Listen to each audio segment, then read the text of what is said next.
Hi, it is September 25th, 2011, and I am blogging today to tell you all about the second account that I had that I want to share with you guys.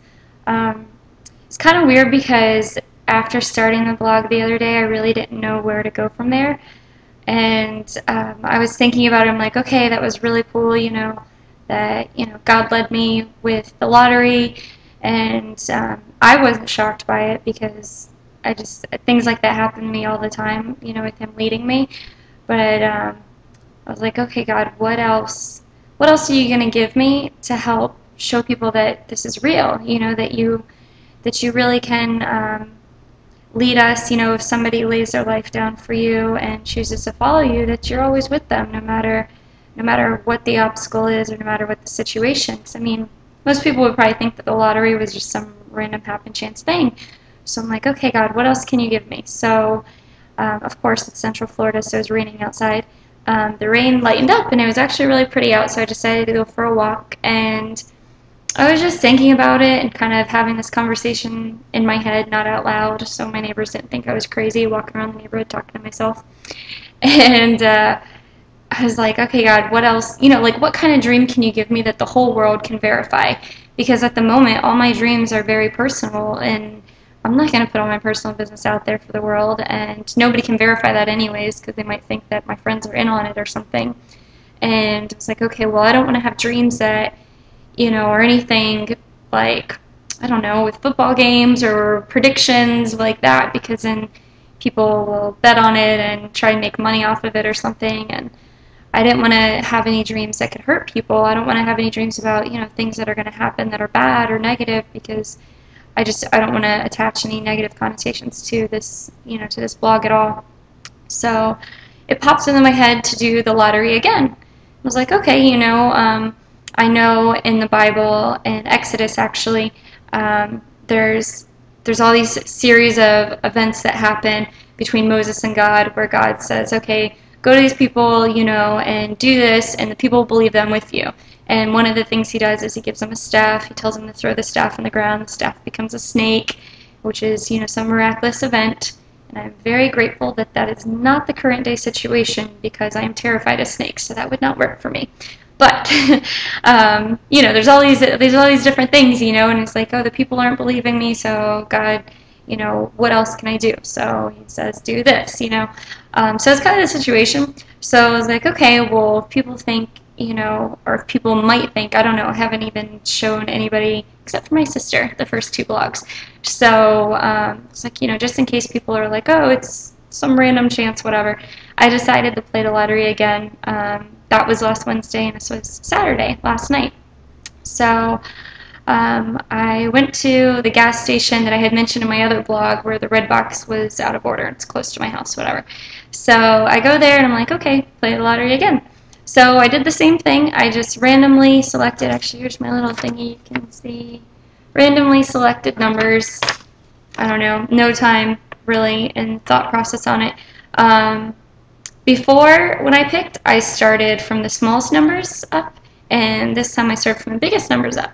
The only thing was when I was picking, I picked number 30, and then I picked number 20, and I was like, I had a weird feeling about number 20. I felt like I was picking it because I wanted to, not because I felt led to it. And I was like, whatever, I'm just picking numbers. And so then I picked 16, and then I picked 3. And 3 is my favorite number. It's my soccer number. Graduating class in 2003. My birthday's November 3rd, whatever. So I was like, are you just picking 3 because you like it? And then immediately I was like, no, you're picking 3 because you're supposed to. So I was like, all right, whatever. I'm supposed to pick number 3. So I go and check out, whatnot, and then I came home, watched a movie. I gotta give this movie props. Red Riding Hood. It was an awesome movie. It was really cool. Anyways, so watch that movie, go to bed, whatever. Wake up, first thing I do is check the lottery to see if it happened again, and mind you, I'm not actually trying to win. What I was trying to prove is that I'm not supposed to win, but that God is so powerful that He can control that too. He can bring me that close. He can lead me to where I'm supposed to go.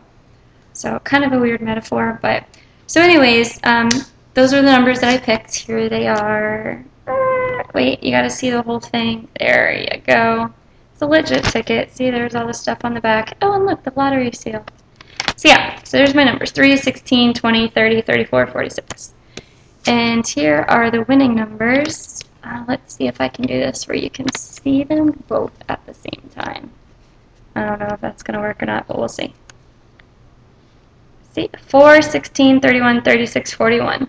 Florida Lotto, Saturday, September 24th.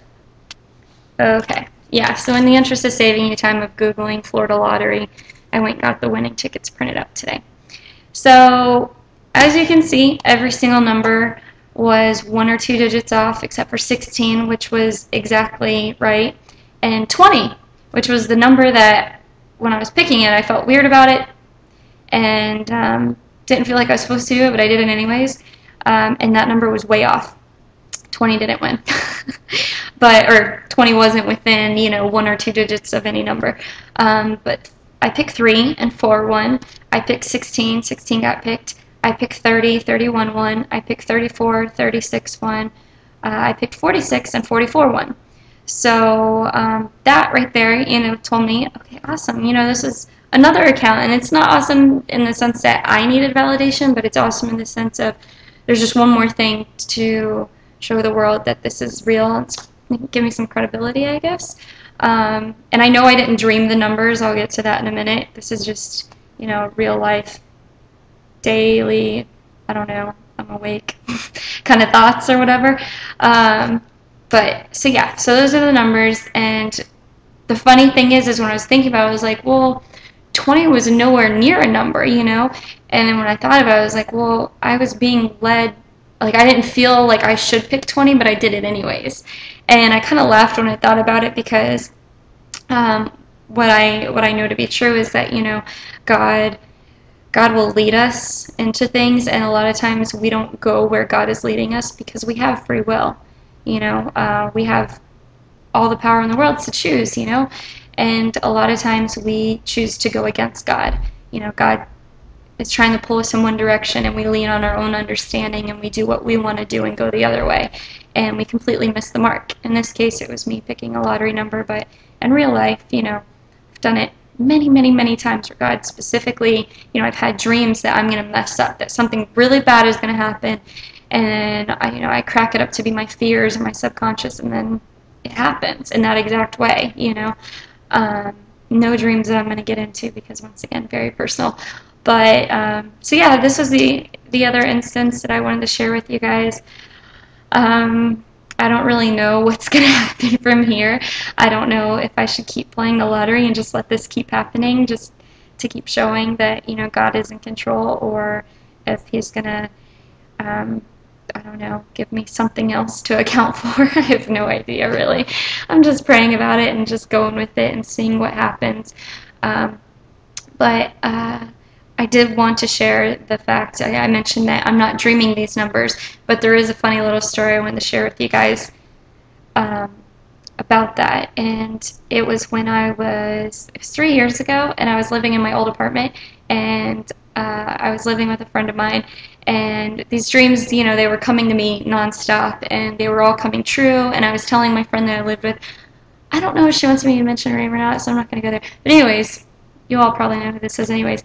So, I kept having these dreams, and they were coming true, and she's like, she dreamed about the lottery, or so, there was some joke about the lottery between us. And I was like, you know what? That is a good idea. I am going to meditate on the lottery, and I am going to see if I will dream these numbers.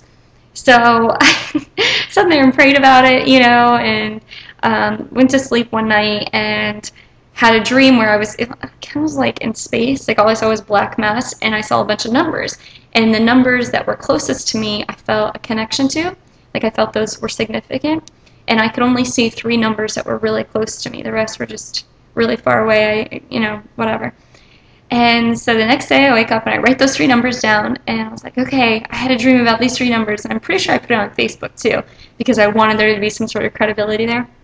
And so I played these 3 numbers, and I picked 3 other numbers. I sat there and statistically analyzed which numbers could win and which numbers it was way too much time I invested in it, basically.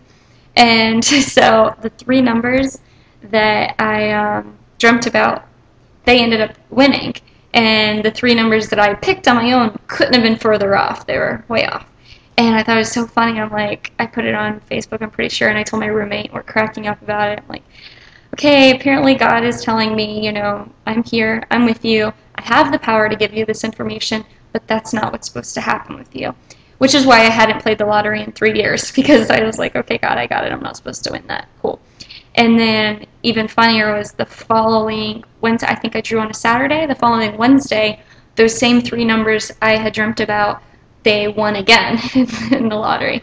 So it was just kind of funny to me. It was like a repeated thing. So looking back on it, it was like, okay, maybe I could have been doing this 3 years ago, but I wasn't ready for it. I think now I'm ready to talk about it. So with that being said, I hope you guys, whoever is watching this, thinks that there's something really powerful going on here, and realizes that there's so much power to be had and just talking to God, and realizing, understanding, and accepting that you're not the one in control, that God is, and being grateful for it, because if we were in control, we would probably lean on our own understanding and do things that are completely off what God wants us to do and completely miss the mark, and our lives